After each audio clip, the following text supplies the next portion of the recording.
Fatigué de cette bonne vieille Terre ennuyeuse? Tu veux savoir ce qu'il y a au-delà du ciel étoilé? Tu n'es pas le seul. Cela fait des siècles que les gens se posent la même question.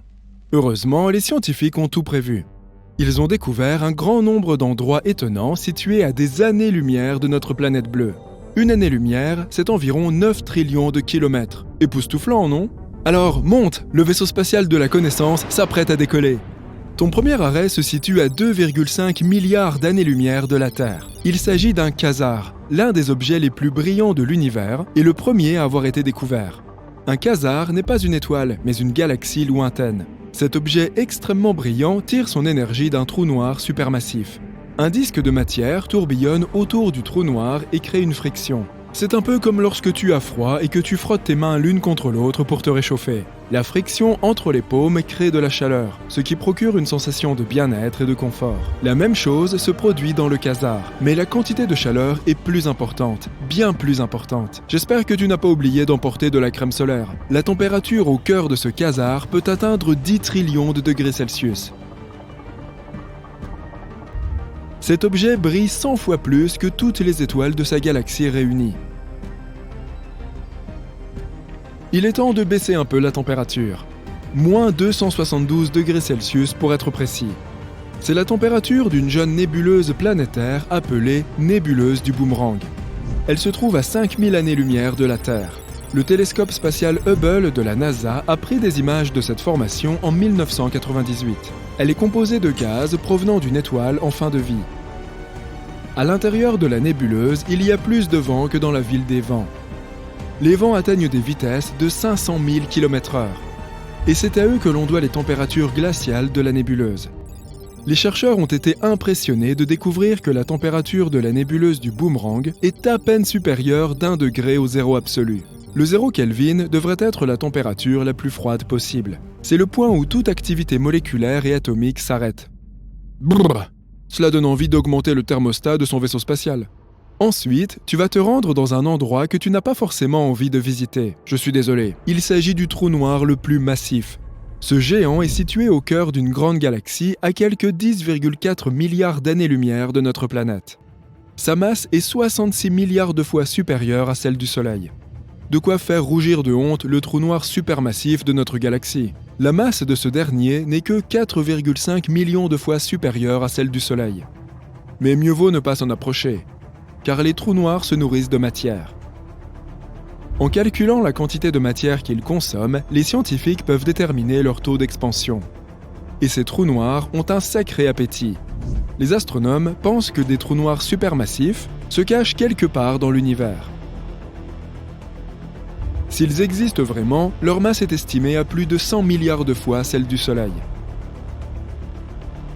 Il est temps de manger quelque chose de léger. Le vaisseau spatial entre dans le système Kepler-51. Ce système abrite les planètes les plus légères de notre univers, appelées superpuffs. Ce terme évoque quelque chose de léger, et c'est effectivement le cas. La masse de ces planètes est égale ou légèrement supérieure à celle de la Terre, mais cela ne veut pas dire qu'elles sont petites. Imagine-les comme des barbes à papa géantes de la taille de Jupiter. Il s'agit de planètes nouvellement nées dont l'atmosphère est encore en train de se refroidir. Il est cependant préférable d'attendre la fin de ce processus, car 260 degrés Celsius, c'est trop chaud à gérer. Mais pour les experts, les superpuffs sont spéciales. Ces planètes sont incroyablement rares, puisque les chercheurs ont réussi à en découvrir moins de 20 à ce jour. Es-tu prêt pour une course? Supposons que le vaisseau sur lequel tu te trouves voyage à une vitesse de 40 000 km/h. C'est le record de la vitesse la plus élevée de l'histoire de l'humanité. Il a été établi par le trio d'astronautes de la NASA lors de la mission Apollo 10 en 1969. Et non, je ne parle pas de Neil Armstrong et Buzz Aldrin. Ceux-ci ont participé à la mission Apollo 11 plus tard dans l'année. Aujourd'hui, tu vas te mesurer à une étoile située à 18 000 années-lumière de la Terre. Ton plus grand avantage est qu'il s'agit d'une étoile à neutrons. Elle s'est formée lorsqu'une autre étoile massive s'est retrouvée à court de combustible nucléaire et n'a plus pu subvenir à ses besoins. Imagine une voiture roulant sur un réservoir vide. La victoire ne saurait être plus proche, n'est-ce pas? Eh bien, pas tout à fait. Lorsqu'une étoile massive estime que son temps est écoulé, elle rétrécit et se met à tourner. Les patineurs artistiques font de même pendant une pirouette. Ils replient leurs bras pour augmenter la rotation au maximum. Cette étoile à neutrons est la championne de l'univers. Elle tourne à une vitesse de 250 millions de kilomètres à l'heure. Cela représente environ 24% de la vitesse de la lumière. Waouh! Tu es à court d'énergie en ce moment? Il est temps de se recharger avec un sursaut gamma. Les rayons gamma sont des ondes électromagnétiques générées par diverses formes de rayonnement. Ces sursauts étaient pratiquement inconnus de la science jusqu'à la fin des années 1960. Des satellites équipés de détecteurs de rayons gamma ont accidentellement enregistré d'énormes bouffées de rayonnement en dehors de notre système solaire. De quoi s'agit-il? Rien de sombre, assurément, puisque ce sont les formes les plus énergétiques de la lumière. Les scientifiques pensent que les sursauts gamma se produisent lorsque deux étoiles à neutrons entrent en collision et forment un trou noir. L'autre explication est que ce sont les étapes finales de la vie d'une supernova. Cet événement se produit lorsqu'une étoile décide de s'éteindre avec fracas. Les sursauts gamma sont plus brillants qu'un diamant. Ils sont 1 million de billions de fois plus brillants que le Soleil. C'est une véritable explosion d'énergie. Ton humeur s'est un peu détendue. Tu veux visiter un endroit qui a de l'attrait. Non, je ne parle pas d'une station balnéaire, mais d'un magnétar. Il s'agit d'une étoile à neutrons un peu particulière. Les magnétars ont un champ magnétique 1000 milliards de fois plus puissant que celui de notre planète. Mais ne te laisse pas séduire par cet attrait. Disons simplement que tu ne vivras pas assez longtemps pour le raconter si tu t'approches de l'une d'entre elles. En 2004, une éruption provenant de la surface d'un magnétar a réussi à comprimer le champ magnétique terrestre à une distance de 50 000 années-lumière. Impressionnant pour une étoile de la taille d'une ville. Cela donne envie de faire équipe avec cet aimant surdimensionné pour commettre le plus grand hold-up qui soit. Un magnétar a la capacité de voler toutes les cartes de crédit de la planète Terre à une distance égale à celle de la Lune.